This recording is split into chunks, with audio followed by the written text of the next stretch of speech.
मी प्रीती नाईक. अर्थशास्त्राच्या online lecture series मध्ये आपल्या सर्वांचं स्वागत आहे. आज आपल्याला बाजारपेठ म्हणजे काय आणि त्या बाजारपेठेचे वैशिष्ट्य काय आहे, तर त्या बाजारपेठेचे प्रकार कोणकोणते आहेत याचा अभ्यास करायचा आहे.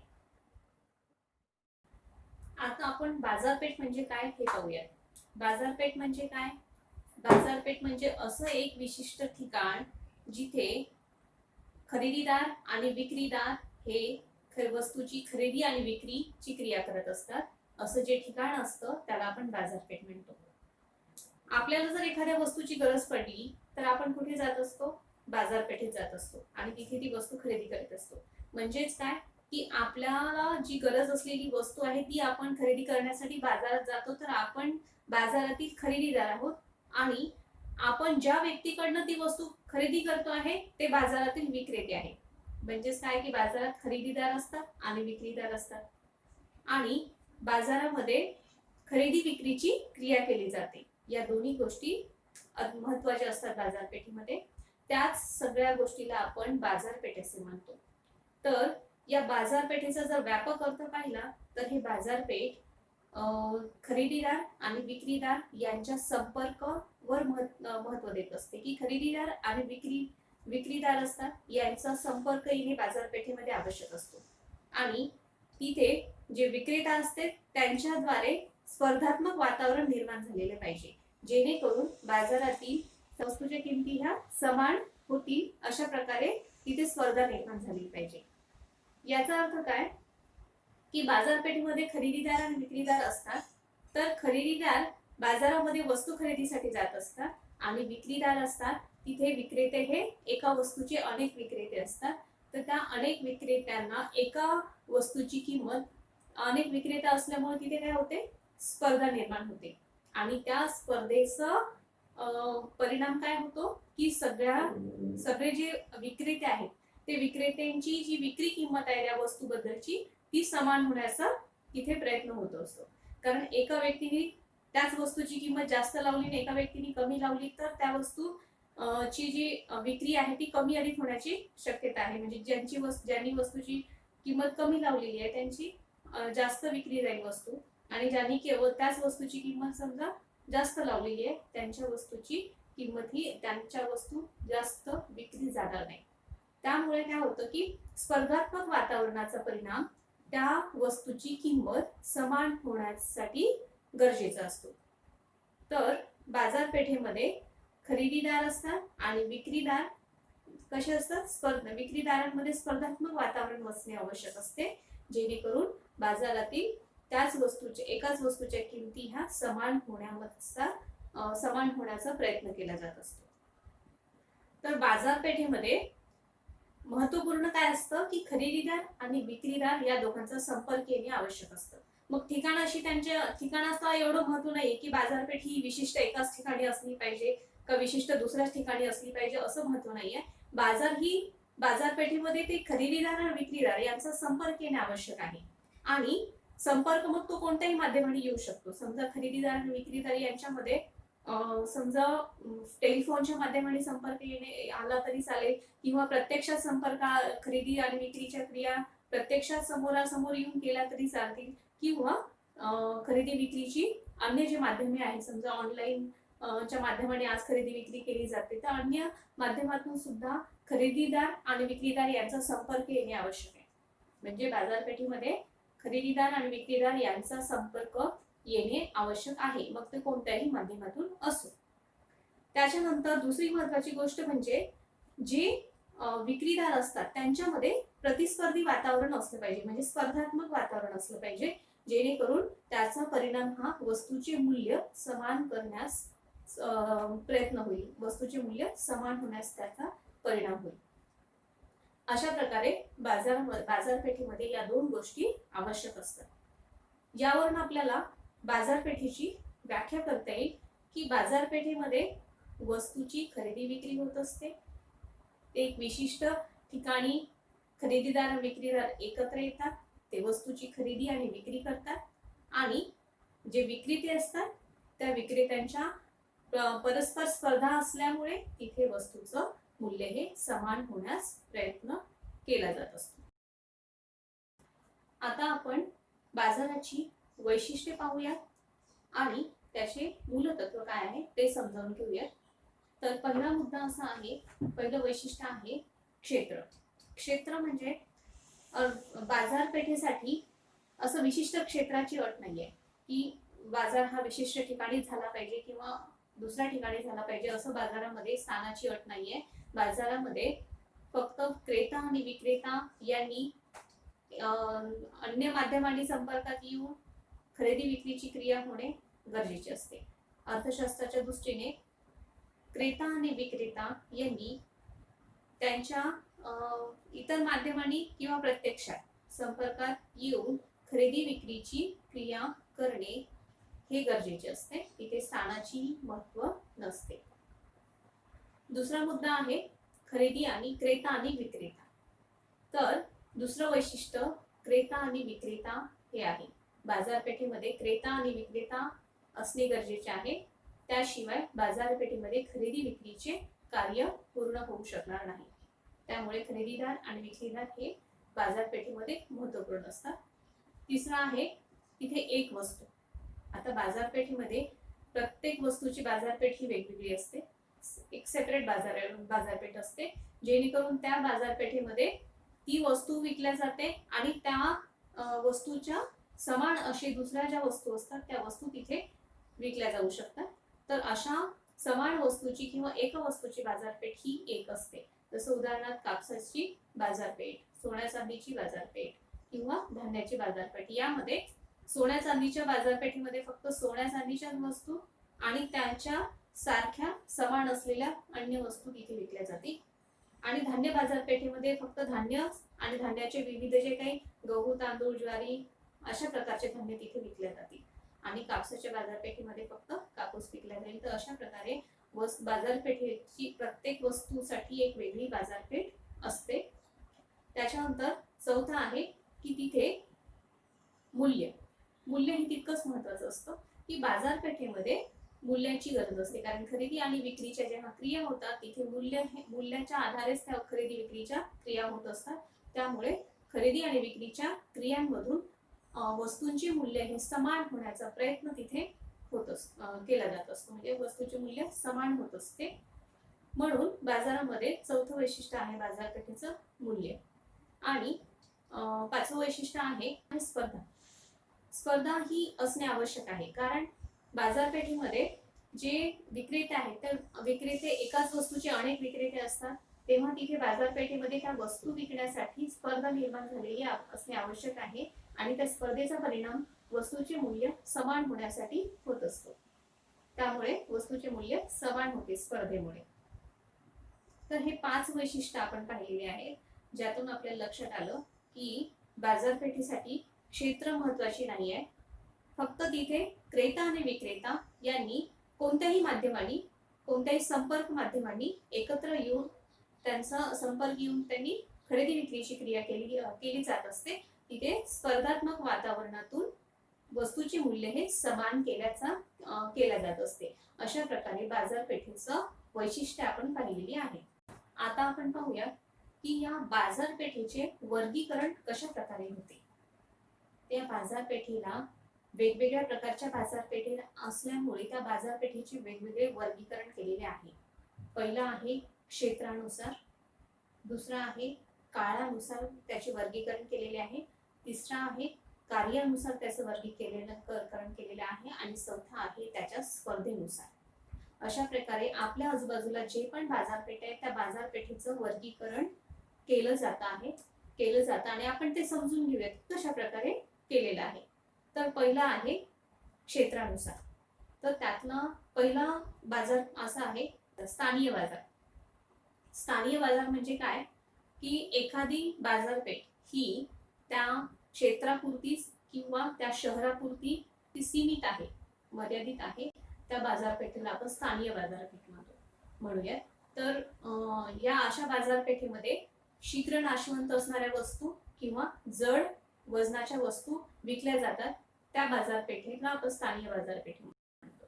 कारण जनरली जसं दूध आहे, मासे आहे, भाजीपाला आहे, अशा शीघ्र नाशवंत वस्तू आहेत, या खूप आपण लांब अंतरावर विकू शकत नाही. लांब अंतरावर नेण्यासाठी वेळ लागतो आणि तेवढ्या वेळात त्या वस्तू खराब होतात, टिकाऊ वस्तू नसतात त्या.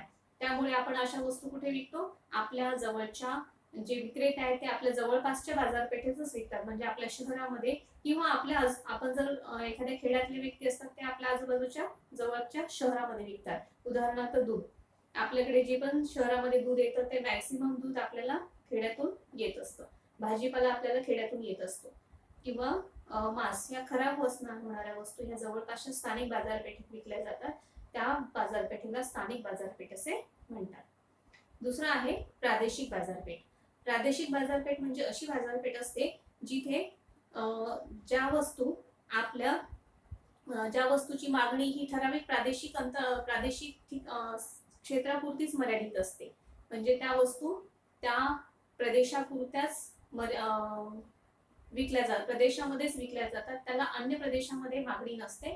त्या वस्तूची बाजारपेठ फक्त त्या प्रदेशाच्या एरियामध्ये सीमित असते.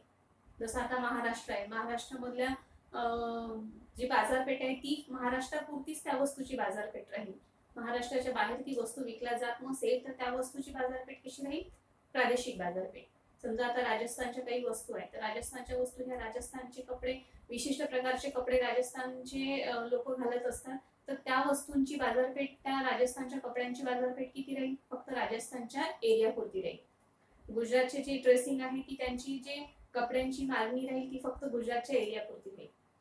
तशा प्रकारची प्रादेशिक अशा वस्तूंची जी मागणी असते ती फक्त त्यांच्या प्रदेशापुरती मर्यादित असल्यामुळे त्याला प्रादेशिक मागणी असे म्हणतो किंवा प्रादेशिक बाजारपेठ असे म्हणतो.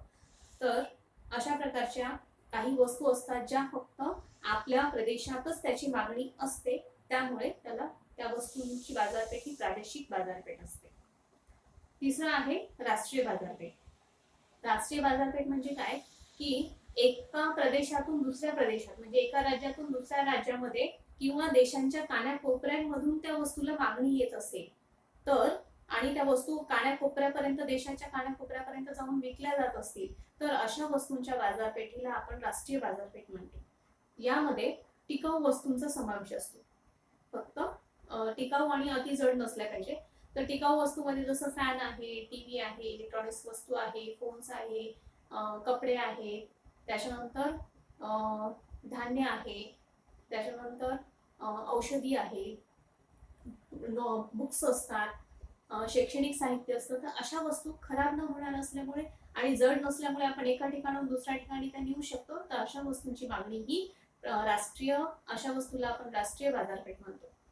जसे उदाहरणार्थ आपण आता पाहिलं, ज्या वस्तू आपण आता उदाहरणात पाहिल्या त्या सगळ्या वस्तू राष्ट्रीय बाजारपेठेमध्ये विकल्या जातात, म्हणजे एका स्टेट मधून दुसऱ्या स्टेट मध्ये विकल्या जातात. जसं आपल्याकडे गुजरातचा माल आपण बऱ्याच ठिकाणी, आपल्याकडे महाराष्ट्रात गुजरातचा माल विकला जात असतो.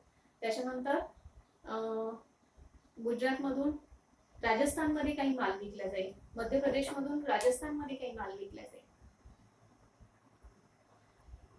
यालाच राष्ट्रीय बाजारपेठ, हे उदाहरण कशाचे? राष्ट्रीय बाजारपेठ. चौथं प्रकार आहे त्याच्यामध्ये आंतरराष्ट्रीय बाजारपेठ.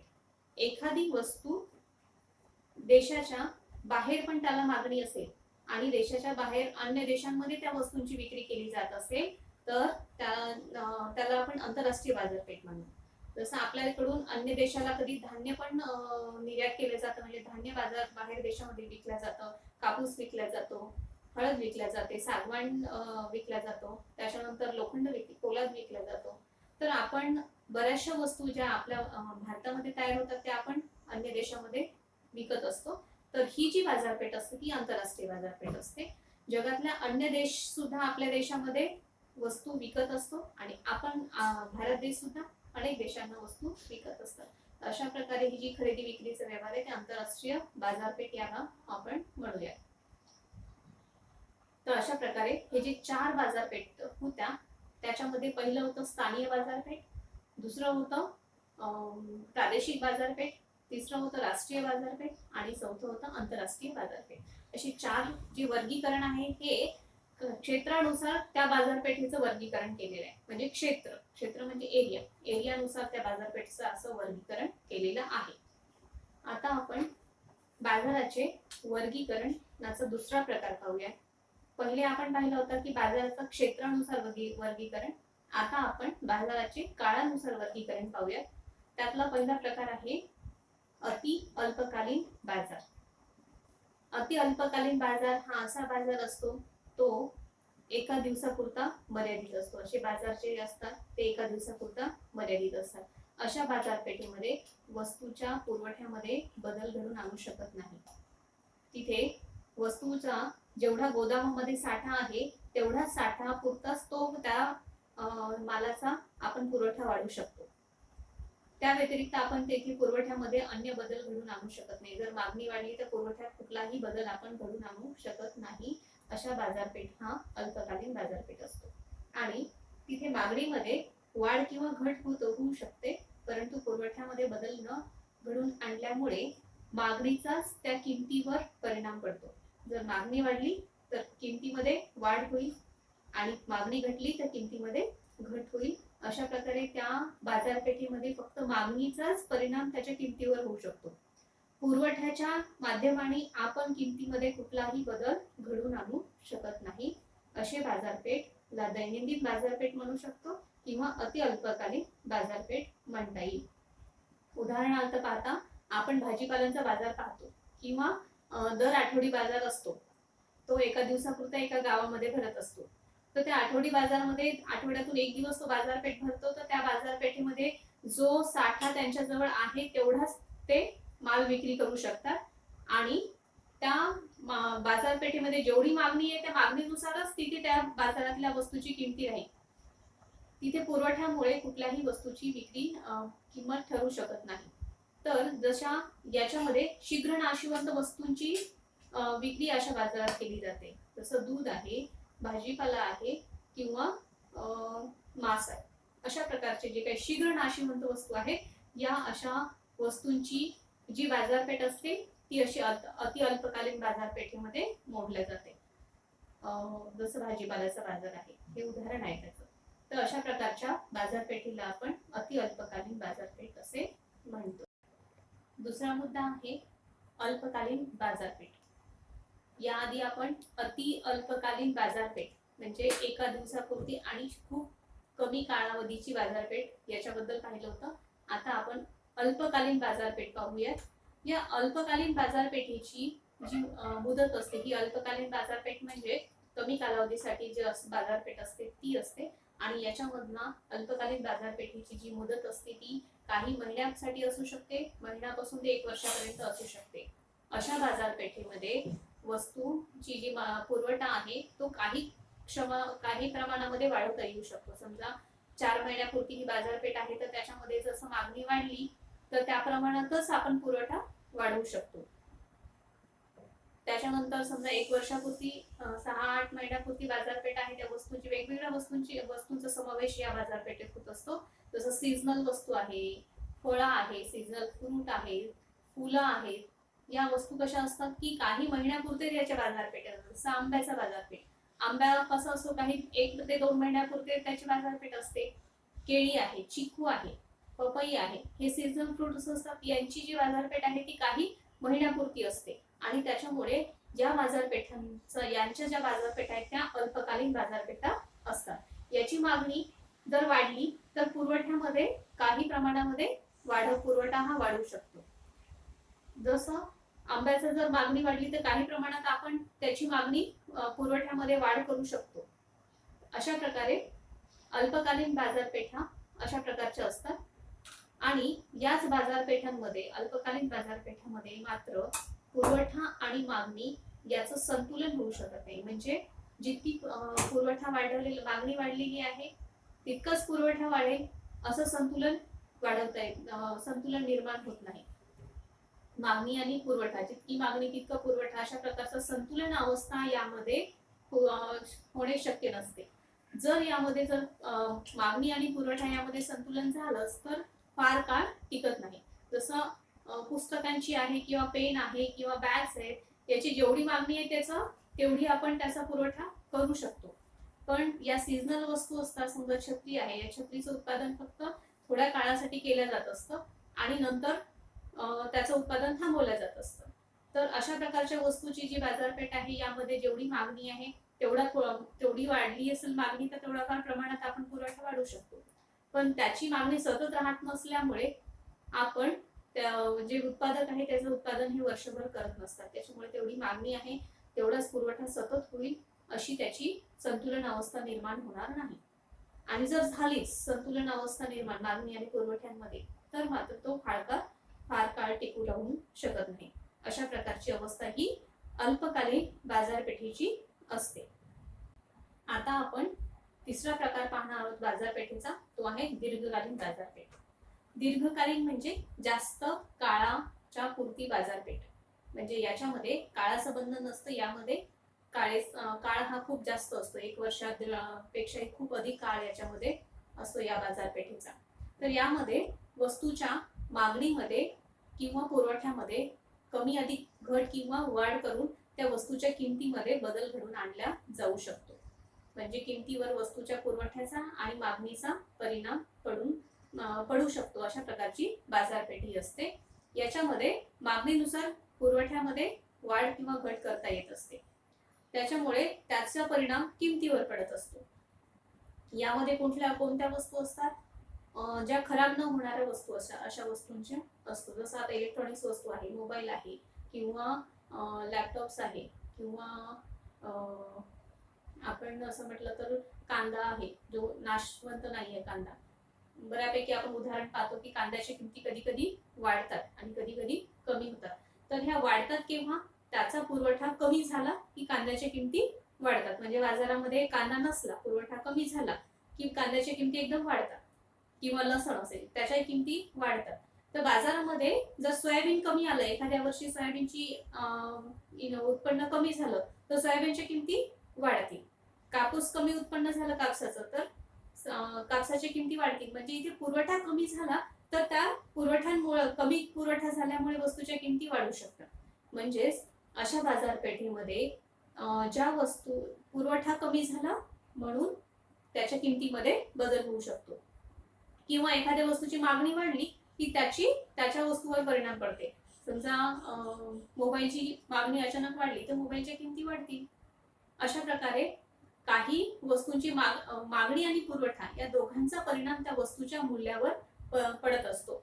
तर इथे कधी कधी काय होतं की पुरवठा आणि मागणी ह्या दोन्ही वस्तू कशा असतात, या किमतीवर परिणाम करणाऱ्या असतात. तर इथे एवढा काळ मोठा दीर्घकाळ असल्यामुळे या बाजारपेठेमध्ये काय होतं की कधी मागणी ही कॉन्स्टंट राहिली आणि पुरवठाही त्या प्रमाणात कॉन्स्टंट राहिला तर मागणी आणि पुरवठ्याचं संतुलन होतं. म्हणजे जितकी मागणी आहे तितकाच पुरवठा जर केला गेला तर इथे वस्तूचे मूल्य हे स्थिर राहतं. आणि जर असं संतुलन बाजारपेठेत निर्माण झालं तर हे खूप दिवस टिकतं, जास्त काळपर्यंत टिकतं. म्हणजे त्या वस्तूची किंमत तितकीच राहते बऱ्याच काळापर्यंत. अशा प्रकारच्या वस्तूंचा ही बाजारपेठ असते.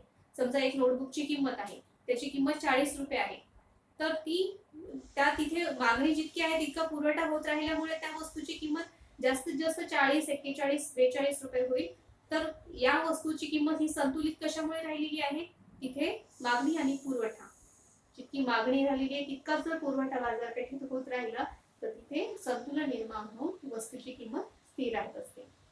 तर या दीर्घकालीन बाजारपेठेमध्ये पुरवठा आणि मागणी ह्या दोन्ही घटक त्या वस्तूच्या किंमत निश्चितीवर परिणाम करत असतात, हे आपल्याला लक्षात येते. अशा प्रकारची बाजारपेठ म्हणजे दीर्घकालीन बाजारपेठ असते. आता आपण चौथा बाजाराचा प्रकार पाहणार आहोत, तो आहे अतिदीर्घकालीन बाजार.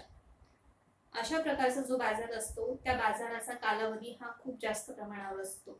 जसं आता एखाद्या अतिदीर्घकालीन बाजारपेठचा जो कालावधी आहे तो 10 वर्षापेक्षा जास्त असू शकतो. अशा बाजारपेठेमध्ये मागणी आणि पुरवठ्यामध्ये खूप सारे परिवर्तन किंवा खूप बदल घडून आणू शकतात. मागणी आणि पुरवठ्यामध्ये यामध्ये बदल घडत असतात. जसे मागणी वाढली तर पुरवठ्यामध्ये इथे बदल घडून आणला जाऊ शकतो. तर समजा अशा वस्तूंचा या बाजारपेठेमध्ये समावेश होतो, जसं त्या वस्तू मोबाईल्स असतील किंवा नवीन नवीन इलेक्ट्रॉनिक साधन असतील. आता 10 वर्षापूर्वी एक वेगळ्या प्रकारचे टीव्ही आपल्याकडे बाजारात अस्तित्वात होते आणि आता आपल्याकडे वेगळ्या प्रकारचे टीव्ही आपण टीव्हीची मागणी ही लोकांनी केलेली आहे. 10 वर्षापूर्वी वेगळ्या मोबाईलची मागणी लोक करत होते. आता नवीन शोध लागल्यामुळे आज मोबाईलच्या मागणीची जी दृष्टिकोन आहे लोकांचा तो बदललेला आहे. तर यामध्ये काळ खूप जास्त असल्यामुळे लोकांच्या मागणीमध्ये बदल घडून येतो. काळानुसार नवीन नवीन जशी लोकसंख्या वाढेल, लोकांच्या आवडीनिवडी वाढेल आणि लोकांचे नवीन नवीन वस्तूंचे शोध लागतील, तर या प्रमाणात लोकांच्या आवडीनिवडी पसंती वाढतील आणि त्यामुळे मागणीत बदल घडून येतील आणि त्यातूनच नवीन नवीन वस्तूंची मागणी निर्माण होईल. तर अशा प्रकारच्या वस्तूंचा समावेश इथे होत असतो. जसं फॅशन्स आहे, नवीन नवीन फॅशन्स आल्या तर नवीन त्या फॅशनच्या नवीन वस्तूंची मागणी तिथे होत असते. तर अशा प्रकारच्या ज्या वस्तूंची जी बाजारपेठ असते ती बाजारपेठ म्हणजे अति दीर्घकालीन बाजारपेठ असते. जसं आता मोबाईलची, जुने मोबाईलची बाजारपेठ वेगळी आणि आता नवीन आलेल्या मोबाईलची बाजारपेठ वेगळी. जुन्या कॉम्प्युटरची बाजारपेठ वेगळी आणि आताची जी काही वस्तूची मागणी आहे आताच्या नवीन कॉम्प्युटरची, लॅपटॉपची, ती बाजारपेठ वेगळी. तर हे जे अंतर हे कशामुळे आहे? हे नवीन नवीन शोधांमुळे त्या वस्तूच्या मागणीमध्ये पडलेला फरक आहे. तर अशा प्रकारची बाजारपेठेचा परिणाम हा दीर्घकालीन असतो. म्हणजे बऱ्याच काळानंतर अशा वस्तूंच्या मागणीत बदल होत असतो, म्हणून ही दीर्घकालीन बाजारपेठेमध्ये अशा वस्तू मोडतात. तर या दीर्घकालामध्ये वस्तूच्या मागणी आणि पुरवठा हा दोन्ही घटक हे त्या वस्तूच्या मूल्यावर परिणाम करत असतात. यामध्ये सुद्धा वस्तूच्या मूल्यात परिणाम करणारे घटक कोणते? मागणी आणि पुरवठा. इथे मागणीनुसार पुरवठ्यामध्ये बदल घडून आणला जाऊ शकतो आणि त्याचा परिणाम त्याच्या मूल्यावर सुद्धा होऊ शकतो. आता आपण बाजाराचे तिसरे वर्गीकरण पाहूयात, जे बाजाराच्या कार्यानुसार केले जाते. त्यामध्ये पहिलं प्रकार आहे बाजाराचा, तो सामान्य बाजार किंवा सामान्य बाजार किंवा त्याला आपण मिश्रित बाजार म्हणू. सामान्य किंवा मिश्रित बाजार असा बाजाराचा कार्यानुसार प्रकार आहे. तर यामध्ये अशा वस्तूंचा बाजारपेठ असते जिथे एकाच वेळी अनेक प्रकारच्या वस्तू त्या बाजारपेठेत विकल्या जातात. अशा बाजारपेठेला आपण सामान्य बाजार किंवा बाजारपेठ किंवा मिश्रित बाजारपेठ म्हणू. गाव असते किंवा शहर असते अशा ठिकाणी एकाच बाजारपेठेमध्ये एकाच वेळी अन्य प्रकारच्या वस्तू सुद्धा विकल्या जातात. उपभोक्ते एकाच वेळी बाजारात जाऊन अनेक वस्तू तिथे खरेदी करत असतात किंवा विकत असतात. तर अशा प्रकारची जी बाजारपेठ असते तिला सामान्य किंवा मिश्रित बाजारपेठ म्हणू. हा बाजारपेठेचा पहिला प्रकार झाला. दुसरा आहे विशिष्ट बाजार. अशी बाजारपेठ असते, अशा बाजारपेठेला आपण एखाद्या बाजारपेठेमध्ये एखादी विशिष्ट वस्तू विकल्या जात असते, जी जशी आता सोने आहे, चांदी आहे किंवा धान्य आहे. तर यामध्ये किंवा भाजीपाल्याचा बाजार आहे, यामध्ये अशा विशिष्ट एकाच वस्तूचं विक्री केली जाते. त्यामुळे अशा बाजारपेठेला आपण विशिष्ट बाजारपेठ असे म्हणतो. जसं सोने चांदीच्या बाजारपेठेत सोने चांदीच विकल्या जाते, धान्याच्या बाजारपेठेत धान्यच विकल्या जाते, भाजीपाल्याच्या बाजारपेठेत भाजीपालाच विकला जातो, म्हणून अशा बाजारपेठेला आपण विशिष्ट बाजारपेठ असे म्हणतो. तिसरा प्रकार आहे बाजारपेठेचा, तो आहे नमुना बाजारपेठ. नमुना बाजारपेठ म्हणजे अशा प्रकारची बाजारपेठ आहे जिथे वस्तूची खरेदी विक्री ही नमुन्याच्या आधारावर केली जात असते. म्हणजे नमुना पाहूनच वस्तूच्या ज्या उत्पादनाचा आहे त्याचा नमुना पाहूनच त्या वस्तूची खरेदी विक्रीचा व्यवहार पूर्ण केला जात असतो. उदाहरणार्थ समजा जो सूत गिरणीवाला आहे, कापडाचे सूत बनवणारा जो गिरणीवाला आहे, तो त्यांचे कापडाचे नमुने घेऊन तो कापड बनवणाऱ्या गिरणीकडे जाऊन कापड बनवणाऱ्या उत्पादकांकडे त्या वस्तूचे नमुने घेऊन जातात आणि त्या कापड गिरणीवाला त्याचा सुताचा नमुना पाहूनच त्या नमुन्याची किंवा त्या सुताची खरेदी करेल आणि त्या सुतापासून मग तो कापड बनवेल. तर अशा प्रकारे नमुना पाहूनच वस्तूंची खरेदी विक्रीची काही व्यवहार होत असतात. जसं आता कापड आहे, या कापडापासून अनेक कपडे बनतात, रेडीमेड कपडे. तर ह्या कापडाचे जे नमुने आहेत ते रेडीमेड कपड्यावाल्यांकडे ते घेऊन जातात आणि त्या कापडाच्या नमुन्यावरूनच रेडीमेड कपडे बनवणाऱ्या कंपन्या त्या नमुन्यावरूनच खरेदी करतात आणि त्यापासून रेडीमेड कपडे बनवतात. अशा प्रकारची जी काही बाजारपेठ असते ती नमुन्याच्या आधारावर चालते. इथे त्याला नमुना बाजारपेठ असे म्हणूया. चौथा प्रकार आहे श्रेणी बाजार. तर श्रेणी बाजार म्हणजे काय? इथे वस्तूंची खरेदी विक्री ही त्याच्या श्रेणीवरून किंवा प्रमाणावरून केली जाते. तिथे वस्तू प्रत्यक्षात बघण्याची गरज नाहीये, तिथे फक्त त्या वस्तूंच्या श्रेणीवरून त्या वस्तूची खरेदी विक्रीचे व्यवहार होत असतात. जसं आपण त्याला ब्रँड म्हणू किंवा त्या एक त्याची श्रेणी म्हणू, त्याचं हे म्हणू, विश्वासास पात्र त्या वस्तू असतात, त्याच्यामुळे कंपन्या असतात, त्याच्यामुळे त्या वस्तूंच्या त्या कंपन्यांच्या वस्तू आपण खरेदी करत असतो. जसं आता पार्ले बिस्किट आहे, पॉन्ड्स साबण आहे किंवा पॉन्ड्स पावडर आहे किंवा कोलगेट आहे, तर अशा वस्तू ज्या आहेत त्या वस्तू एक त्यांचं फक्त कंपनीचं नाव पाहून त्यांच्या जे अन्य प्रोडक्ट्स आहेत ते खरेदी विक्री केल्या जात असतात. तर अशा प्रकारे ब्रँडच्या नावाखाली त्या कंपनीची जे वस्तूंची खरेदी विक्री होत असते त्याला आपण श्रेणी बाजार म्हणतो. अशा प्रकारे 4 जे प्रकार आहेत ते जे प्रकार आहेत ते कसे आहेत? त्या बाजाराच्या कार्यानुसार त्याचं वर्गीकरण केलेलं आहे. पहिलं आहे विशिष्ट किंवा सामान्य किंवा त्याला काय म्हणू, सामान्य बाजारपेठ. दुसरा आहे विशिष्ट बाजारपेठ. तिसरा आहे नमुना बाजारपेठ आणि चौथा आहे श्रेणी बाजारपेठ. तर अशा प्रकारे कार्यानुसार त्याचे वर्गीकरण केलेले आहे. आता आपण बाजारपेठेचा चौथं वर्गीकरण पाहूयात, जे स्पर्धेनुसार केलेलं आहे. त्यामध्ये पहिला प्रकार आहे बाजारपेठेचं पूर्ण बाजारपेठ. म्हणजे ज्या बाजारपेठेमध्ये पूर्ण स्पर्धा अस्तित्वात असते अशा बाजारपेठेला आपण पूर्ण बाजारपेठ असे म्हणतो. म्हणजे अशा बाजारपेठेमध्ये क्रेता विक्रेता यांची संख्या अधिक असते.